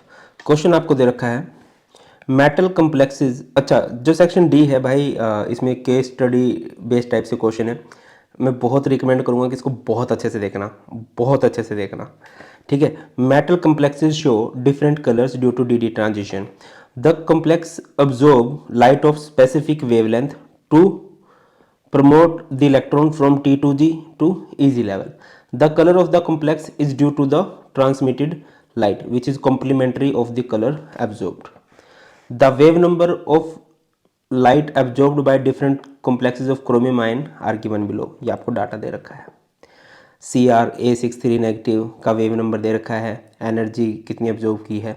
CrD ने का वेव नंबर दे रखा है, एनर्जी इसने कितनी एब्जॉर्ब की है। पहला क्वेश्चन है out of ligand A, B, C and D which ligand cause maximum crystal field splitting and why. देखिए, जो जितनी ज़्यादा एनर्जी को एब्जॉर्ब करता है वो उतनी ज़्यादा स्प्लिटिंग करता है। तो आपको दिखाई दे रहा है कि सबसे ज़्यादा एनर्जी किस केस में एब्जॉर्ब हुई है, इस केस में। तो सबसे ज़्यादा स्प्लिटिंग जो है वो करने वाला है CrD63 नेगेटिव।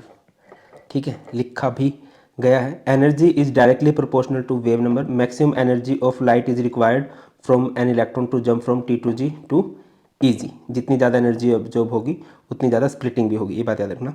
अगला क्वेश्चन आपको दे रखा है which of the two A और D will be a weak field ligand and why. अब जिसने सबसे कम एनर्जी को ऑब्जॉर्ब किया है वही सबसे वीक फील्ड लिगेंड है, यानी कि CrA6 में जो A है। क्या लिखा गया है A, the splitting caused is least in this case as the energy required for electron to jump from T2G to EG is minimum. अगला क्वेश्चन है which of the complexes will be violet in color, CrA63 negative, CrB63 positive and why। देखो, अब आप कैसे बताओगे भाई, आपको क्या दे रखी है, आपको वेवलेंथ दे रखी है कलर की। तो वेवलेंथ लैम्डा, वेव नंबर का फॉर्मूला होता है 1 बाय लैम्डा और लैम्डा का फॉर्मूला होगा 1 बाय वेव नंबर। तो A और B के वेव नंबर को डिवाइड कर दो। लैम्डा ऑफ A अगर आप करोगे 1 by wave number of A कितना दे रखा है 13640 और लैम्डा ऑफ B क्या आएगा 1 बाय 17830। जब आप इनको सिंपल आउट करोगे 17830 को जब आप करके आओगे तो आपका लगभग आएगा 560 और 1 बाय 13640 वो आएगा 733। तो ये आपका लगभग आएगा 560 और ये आपका आएगा लगभग 733। तो आपके पास आपका आंसर आ गया है, जिसकी वेवलेंथ वॉयलेट कलर के रीजन में होगी वही वॉयलेट कलर शो करेगा। तो यहाँ पर कौन सा शो करने वाला है CrB6। अगला क्वेश्चन आपको दे रखा है if the ligands attached to Cr3 positive ion in the complex given in the table above are water, cyanide, cyanide ion, chloride ion and ammonia, ठीक है। Identify the ligand. अब देखिए ए आपको पता है सबसे वीक लिगेंड है, उससे स्ट्रॉन्ग है बी, उससे स्ट्रॉन्ग है सी। तो आप इन लिगेंड्स में से पता करो तो सबसे वीक लिगेंड होगा क्लोराइड आयन, है ना। क्लोराइड के बाद कौन आएगा? वाटर। वाटर के बाद कौन आएगा? अमोनिया। अमोनिया के बाद कौन आएगा? साइनाइड। तो अगर आपसे कोई किसी का भी फॉर्मूला बनाने को बोले, जैसे आपको CrA6 3 नेगेटिव का बोला गया है, तो यहाँ पर आप इसका फॉर्मूला क्या बना सकते हो?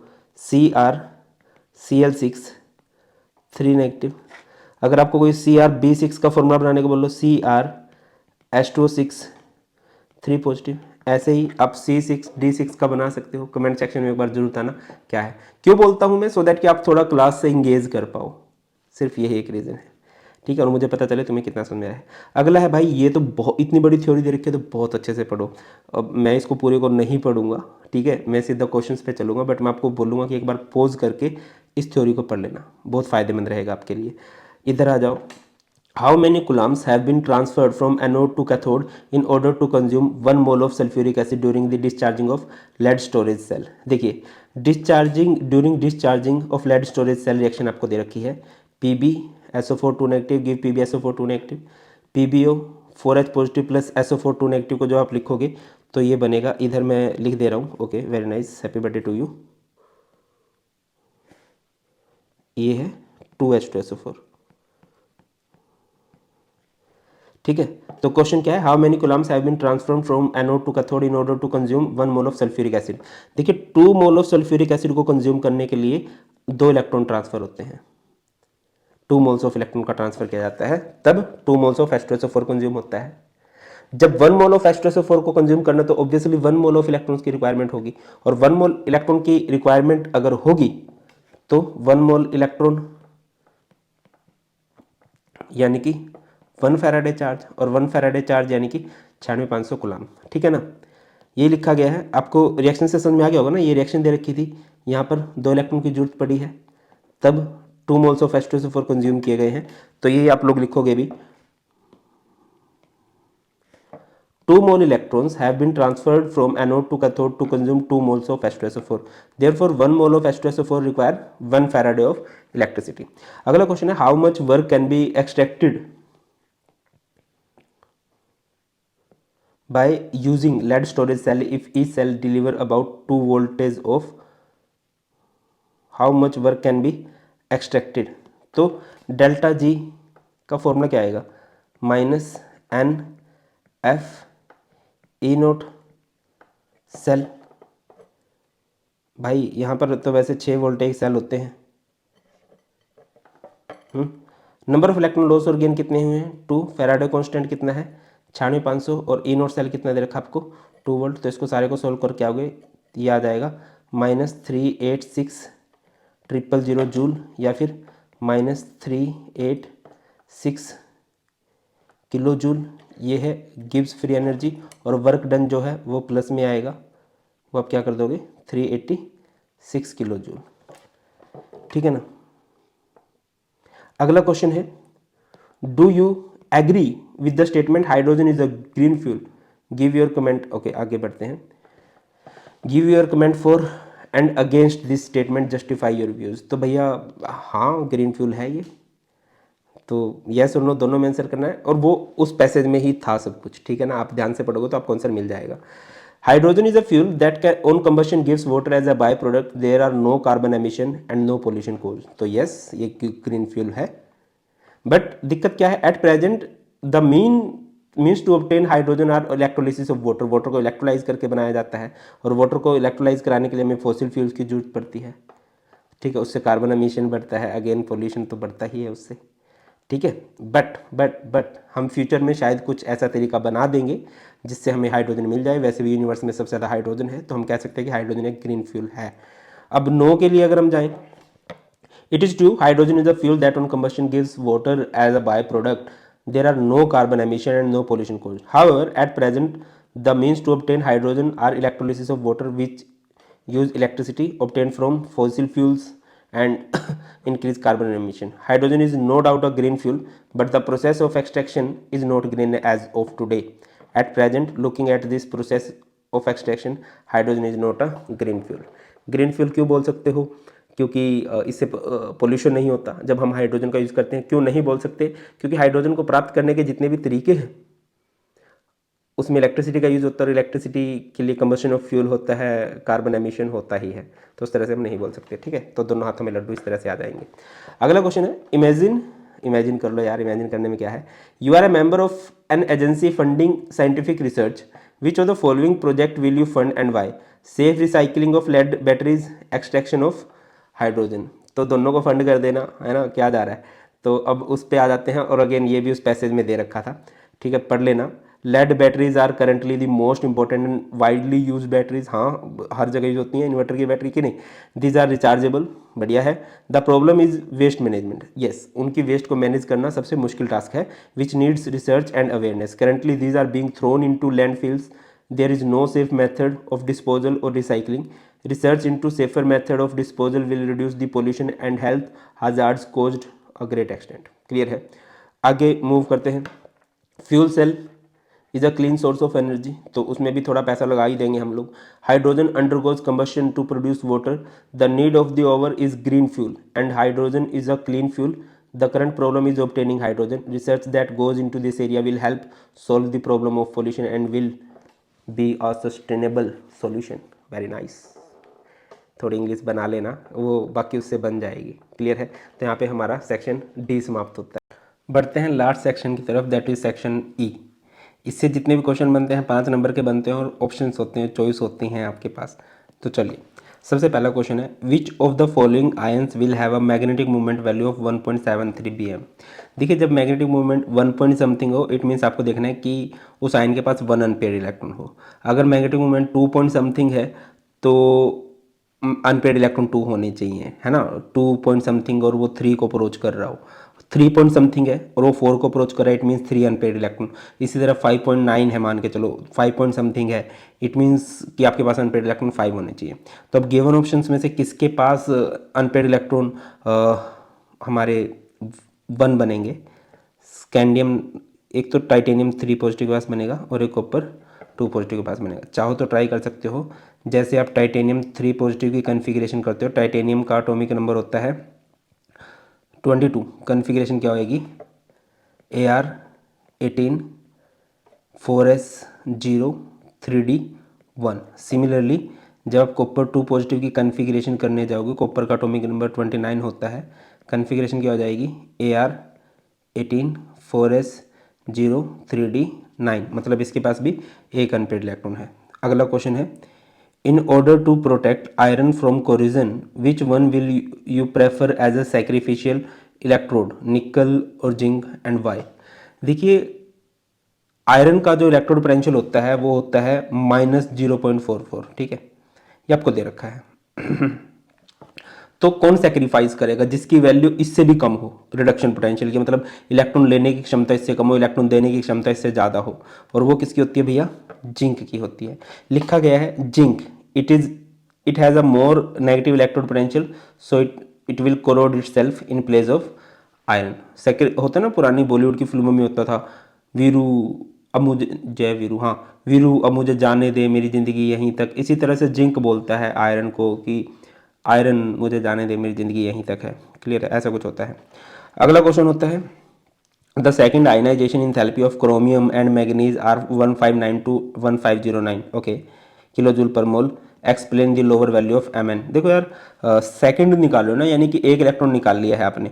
एक इलेक्ट्रॉन निकालने के बाद अगर आप क्रोमियम की कन्फिग्रेशन करोगे Cr1 पॉजिटिव की, तो वो क्या बनेगी AR18 4s0 3d5। Mn1 positive की अगर आप कन्फिग्रेशन करोगे तो क्या बनेगी AR18 4s1 3d5। तो दूसरा इलेक्ट्रॉन निकालना किस में से इजी है? देखो यार, ये स्टेबल, ये तो स्टेबल हो गया, तो इसमें से दूसरा इलेक्ट्रॉन निकालना मुश्किल है। ये स्टेबल होना चाहता है तो ये चाहेगा इसको निकालने दो, ठीक है, यही इसका रीजन भी है। Mn1 positive has 3d5, colour change करते हैं, has 3d5 4s1 configuration and configuration of Cr1 positive is 3d5, therefore ionization enthalpy of Mn positive is lower। वो देना चाहेगा अपना इलेक्ट्रॉन। अगला क्वेश्चन है, give two similarities in the properties of scandium and zinc, diamagnetic होते हैं, है ना, जब स्कैंडियम अपनी मोस्ट कॉमन ऑक्सीडेशन स्टेट में चला जाता है, डायमैग्नेटिक होते हैं, कलरलेस होते हैं, यही दो सिमिलैरिटी है इनके अंदर। अगला क्वेश्चन है what is actinoid contraction, what cause actinoid contraction, lanthanoid contraction की तरह ही होता है। As we move from left to right the decrease regular decrease in atomic and ionic radii, और ऐसा होता क्यों है, due to the poor shielding of 5f electrons. अगला क्वेश्चन है what is the oxidation state of chromium in chromate ion and dichromate ion, chromate ion किसे कहते हैं, CrO4 2 नेगेटिव, और डाइक्रोमेटाइन किसे कहते हैं, Cr2O7 2 नेगेटिव। क्वेश्चन नंबर 31 का F है, इसका आंसर आप लोगों ने कमेंट सेक्शन में बताना है। ऑक्सीडेशन स्टेट आनी चाहिए, नहीं आती है इट मीन्स आपका बेसिक वीक है। 11th के बेसिक की डिटेल वीडियो बना रखी है, वो देख भी लेना, ठीक है, बहुत सारे टॉपिक आपके कवर हो जाएंगे। चलो अगले क्वेश्चन पे आते हैं, right the ionic equation for the reaction of Ki with acidified KMnO4, MnO4 लीजिए, एसिडिफाइड लीजिए, इसके H पॉजिटिव के साथ जब आप रिएक्शन कराओगे तो ये किस में कन्वर्ट हो जाता है, Mn2 पॉजिटिव में, ठीक है, ये 2 टाइम्स होता है, ये 2 टाइम्स होता है, और टोटल इधर ये कितना रहेगा 16 से यहाँ पर 8H2 बनेगा। और I नेगेटिव से क्या बनता है भैया, ये तो बता रखी हैं आपको, स्पेशल KMnO4 K2Cr2O7 की सारी रिएक्शन करवा रखी हैं, देख लेना, क्वेश्चन श्योरली बनता है। I नेगेटिव से क्या बन जाता है, I2 बन जाता है। MnO4 नेगेटिव की ऑक्सीडेशन स्टेट में डिफरेंस देखोगे तो 5 का आएगा, इसको बैलेंस करने के लिए ये 10 और ये 5 होता है, I नेगेटिव से I2 बनता है, बात याद रखिए। अगले क्वेश्चन पे चलते हैं, what is the effect of temperature on solubility of glucose in water. देखिए जब आप ग्लूकोज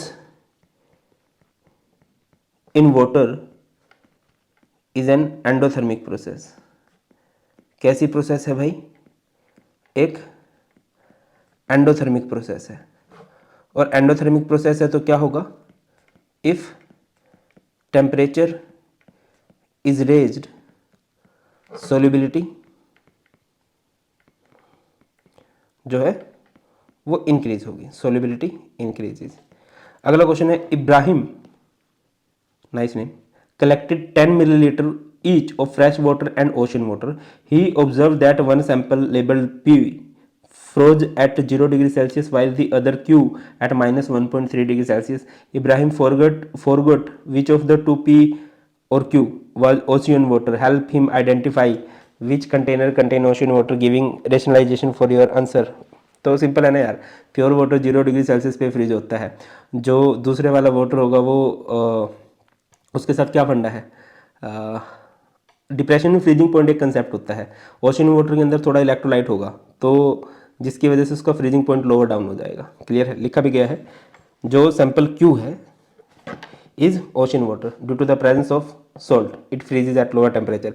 और ये दिखाई नहीं दे रहा क्या, फ्रेश वाटर का और ओशन वाटर में डिफरेंस ही नहीं दिखता क्या भाई, अच्छा और गंदा भी तो होगा शकल का, चलो जाने दो। अगला क्वेश्चन है calculate went factor for an aqua solution of K3FeCN6 if the degree of dissociation is 0.852, what will be the boiling point of this solution if its concentration is 1 molar. Vento factor निकालना है, Vento factor, अच्छा colour change कर लेते हैं, आपको दे रखा है अल्फ़ा, कितना दे रखा है 0.852, आपको अल्फ़ा का फॉर्मूला पता होना चाहिए, क्या होता है I-1 N-1, और यहाँ से अगर आप I का फॉर्मूला, ओके वेरी नाइस, अगर यहाँ से आप I का फॉर्मूला बनाओगे, अगर यहाँ से आप I का फॉर्मूला बनाओगे तो वो क्या बनेगा 1 + N-1 अल्फ़ा, I को इस तरफ रख लोगे, ये 1 उधर चला जाएगा, है ना, 1 इधर माइनस का है, इधर प्लस हो जाएगा, और N-1 अल्फ़ा। तो K4FeCN6 के लिए सबसे पहली बात, K4 नहीं है, K3 है, K3FeCN6 के लिए यहाँ पर क्या आएगा 3K positive plus FeCN6 3 negative, यहाँ से I की वैल्यू, I की नहीं N की वैल्यू क्या आ जाएगी, I की वैल्यू भी 4 हो सकती थी, बट वो 4 तब होती है अगर 100% डिसोसिएशन बोल दिया होता, नहीं बोला है, तो ये 1 + 3 × 0.852, इसको जब सिंपल आउट करोगे तो ये I की वैल्यू कितनी आ जाएगी 3.554 6। ठीक है भाई, अब आगे मूव करते हैं। What will be the boiling point of this solution if it's concentration is 1 molal. What is the boiling point of the solution, तो पहले आपको क्या निकालना पड़ेगा, जस्ट अ मिनट बेटा जी।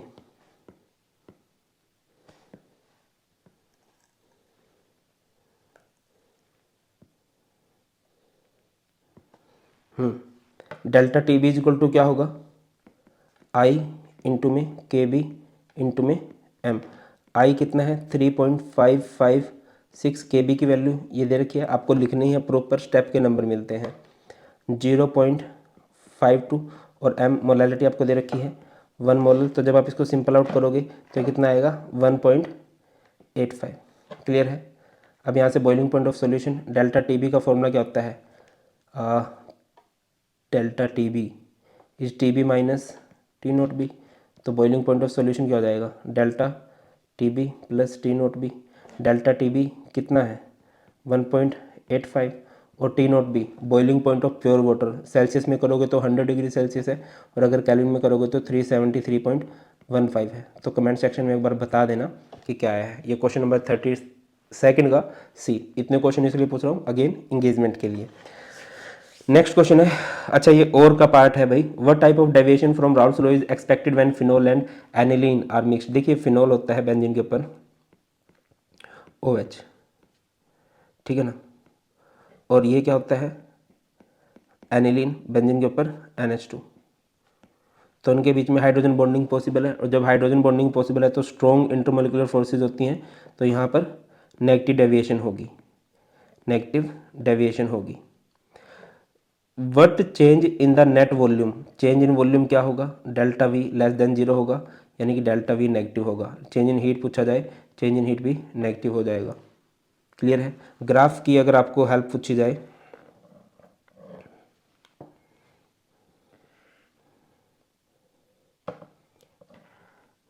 इस तरह से ग्राफ पढ़ लेना, ठीक है। इस तरह से ये होता है XA 1 होता है, यहाँ पर XB 0 होता है, यहाँ पर XA 0 होता है, और XB 1 होता है। यहाँ पर ये होता है P0 A, ये होता है P0 B। ये आइडियल के लिए ग्राफ बनते हैं ऐसे। अच्छा आइडियल तो है ही नहीं ना, तो आइडियल के लिए डॉटेड ग्राफ बनाओगे,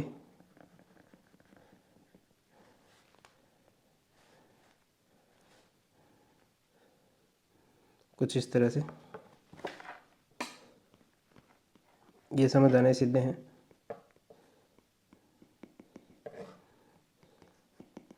और नेगेटिव के लिए ग्राफ आपका कुछ इस तरह से जाएगा।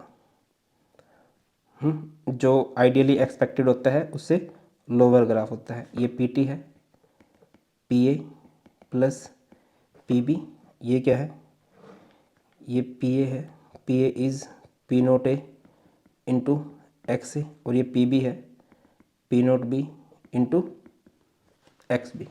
इस तरह से होना है। आगे मूव करते हैं। The vapour pressure of pure water at a certain temperature is 23.80 mm mercury. If 1 mole of a non-volatile solute is dissolved in 100 gram water, calculate the resultant vapor pressure of the solution. देखिए यहाँ पर आप कौन सा concept लगाओगे, relative lowering in vapour pressure, P0 A minus PS by P0 A is equal to XB। P0 A pure का कितना है 23.80 माइनस PS बाय 23.80। XB क्या होगा NB by NA plus NB। Number of moles of solute कितने हैं भाई, 1 दे ही रखा है आपको। 1 mole of a non volatile solute. उसके बाद 100 ग्राम दे रखा है, तो तो सॉल्वेंट के मोल्स भी निकाल लो। Number of moles of solvent क्या होगा, washing machine washing is given mass that is 100 by 18, तो कितना आएगा ये 5.55। तो 5.55 प्लस 1, तो ये 23.80 बाई 23.80 माइनस PS बाई 23.80, तो ये तो 1 हो जाएगा, ये 1। अब इसको सॉल्व करेंगे तो ये कितना हो जाएगा भाई, ये 1 बाय 6.55 5 ये इधर 1 प्लस का है, इधर आके किसका हो जाएगा, माइनस का हो जाएगा। तो ये 6.55 1 माइनस 6.55, तो यहाँ से माइनस का पी एस है और ये माइनस का 5.55 बाई 6.55 और ये 23.80, माइनस से माइनस कैंसिल हो जाएगा। तो पी एस यहाँ से क्या निकलेगा, 5.55 ये 23.80 बाई 6.55, भाई जो भी आएगा वो आंसर आ जाएगा, एक बार कर लेना, ठीक है। यहाँ पे मैथ्स ज़्यादा टाइम लग जाएगा मुझे। अगले क्वेश्चन पे चलते हैं। An organic compound with molecular formula C7H7NO2। देखो जब ये 6 से ज़्यादा कार्बन जब हो जाते हैं ना, तो समझ जाना लगभग ये बेंजीन की बात कर रहा है। Exist in 3 isomeric form, the isomer A has the highest melting point of the three. A on reducing gives compound B with formula C7H9N।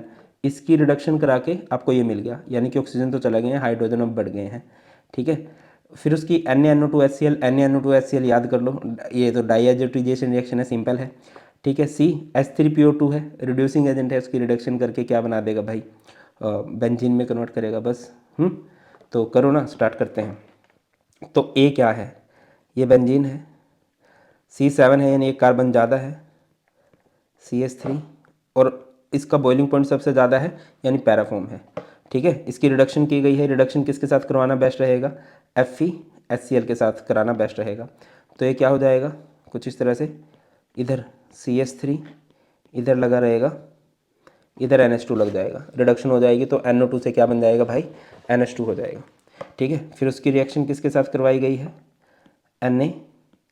NaNO2HCl, temperature कितना लिया गया है, 0 से 5 डिग्री सेल्सियस, तो ये क्या बन जाएगा, ये CH3 और इधर N2Cl।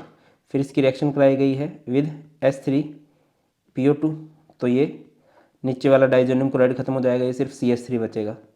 फिर इसकी रिएक्शन करवाई गई है विद CrO2Cl2, क्रोमिल क्लोराइड, ठीक है, हाइड्रोलिसिस करवाई गई है, तो यानी कि क्रोमिल क्लोराइड इटार्ड रिएक्शन है, तो ये बनेगा बेंजल्डिहाइड, क्लियर है। तो ये नाम है, ये है ऑप्शन ए हमारे पास, ये है बी, ये है सी, ये है डी और ये है ई। 5 नंबर का है, सिंपल सा क्वेश्चन था, इतना मुश्किल था नहीं। ए क्या बनेगा, पैरामिथाइल नाइट्रोबेंजीन, बी क्या है, पैरामिथाइल एनिलीन, है ना, सी क्या है, para-methyl benzene diazonium chloride, D क्या है, टोल्यूइन है, और ई क्या है, बेंजल्डिहाइड है, ठीक है। ऐसे रिएक्शंस के लिए थोड़ी प्रैक्टिस चाहिए। आगे मूव करते हैं, सेकंड पार्ट भी है इसका। Account for the following, N ethyl benzene sulphonyl amide is soluble in alkali. ये कुछ ऐसे है, एन पे इथाइल यानी कि एन पे है C2H5, sulphonyl amide S double bond O benzene, इधर है हाइड्रोजन, ये सोल्यूबल इन अल्कली, ये KOH में क्यों घुल जाता है, हमने करा है ना हिंसबर्ग टेस्ट। तो देखिए ऐसा क्यों होता है, the hydrogen attached to N ethyl benzene sulphon amide is acidic in nature. और ऐसा क्यों होता है, this is due to the presence of strong electron withdrawing sulphonyl group, ये इलेक्ट्रॉन विड्रॉइंग ग्रुप है, जिसकी वजह से ये जो H है ये एसिडिक बन गया, और जब ये एसिडिक बन गया तो बेस के साथ अच्छे से रिएक्ट करेगा, hence it is soluble in alkali.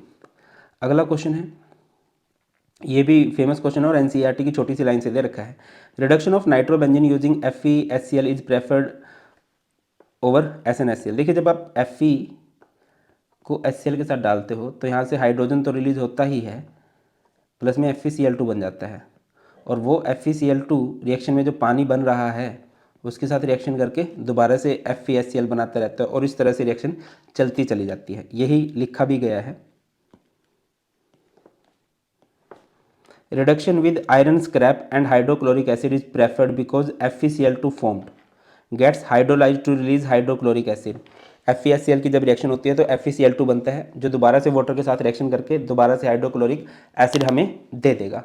Thus only a small amount of hydrochloric acid is required to initiate the reaction। ये NCERT में एक छोटी सी लाइन है, इसीलिए मैं बोल रहा हूँ कि NCERT भी अच्छे से पढ़ो, छोटी छोटी लाइन से भी क्वेश्चन बने हुए हैं, क्लियर है भाई। आगे मूव करें, नेक्स्ट है डिक्रीजिंग ऑर्डर ऑफ पी के बी वैल्यूज, पी के बी यानी बेसिक स्ट्रेंथ का उल्टा ऑर्डर। तो बताइए यहाँ पर अगर बेसिक, देखिए इसको मैं ए बोल दे रहा हूँ, इसको मैं बी बोल दे रहा हूँ, इसको मैं सी बोल दे रहा हूँ, इसको डी बोल दे रहा हूँ, इसको ई बोल दे रहा हूँ। मैं यहाँ से यानी कि increasing order of basic strength, तो increasing order of basic strength लगाओ। सबसे कम बेसिक कौन सा है इनमें, इनमें से सबसे कम बेसिक है ए।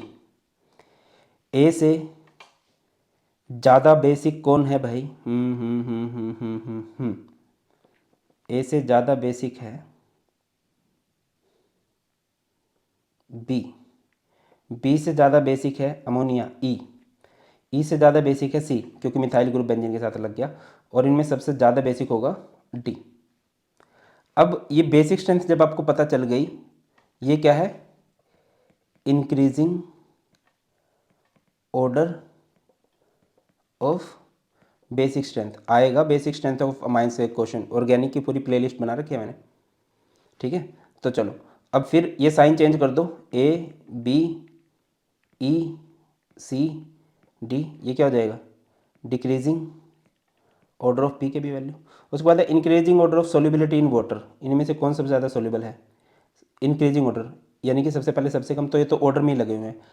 हेलोल्केन से ज़्यादा होता है अमाइन, और अमाइन से भी ज़्यादा होता है अल्कोहल क्योंकि वो पानी में ज़्यादा अच्छे से हाइड्रोजन बॉन्ड बना पाता है। Decreasing order of boiling point, सबसे कम बॉइलिंग पॉइंट किसका होगा इन गिवन ऑप्शंस में से, इसका होगा CH3O। डिक्रीजिंग ऑर्डर में लगाना है, डिक्रीजिंग ऑर्डर यानी कि सबसे पहले सबसे कम, तो सबसे कम डिक्रीजिंग ऑर्डर में लगाना है यानी कि सबसे पहले सबसे ज़्यादा फिर कम कम, तो CH3, और ये डिक्रीजिंग ऑर्डर में ही लगे हुए हैं सारे के सारे, है ना, ये सबसे ज़्यादा है, ये इससे कम है, और ये इससे कम है। क्लियर है, थोड़ा सा देख लेना, इंक्रीजिंग डिक्रीजिंग में मेरी तरह कंफ्यूज मत होना। एक्चुअली मैं तुम्हें क्या बताऊँ यार, अभी ना दिखाता हूँ अभी ये देखो, ये क्या है, रात के 1 बजने को हैं, तो बड़ी देर से मैं रिकॉर्डिंग कर रहा हूँ, दैट्स वाई मैं कुछ बोल रहा हूँ, कुछ नहीं कर रहा है। तो ये था बेटा जी, थैंक यू सो मच। और मैं पहले भी बोल चुका हूँ कि मैंने तैयारियाँ कर ली हैं तुम्हारे अच्छे मार्क्स दिलवाने के लिए, जो भी ज़रूरी होगा वो सब कुछ करवाया जाएगा, ठीक है ना। तो बस अब तुम लोग भी जुट जाओ, इसको अच्छे से पढ़ो, प्रैक्टिस करो, खुद से सैम्पल पेपर्स की प्रैक्टिस करो, और किसी भी जगह प्रॉब्लम आ रही है मुझे कमेंट सेक्शन में ज़रूर बताओ। बाकी जल्दी दूसरे वाला जो एडिशनल सैम्पल पेपर है उसका भी सॉल्यूशन आ जाएगा। बहुत ख्याल रखिए, God bless you all, please take care, जय हिंद।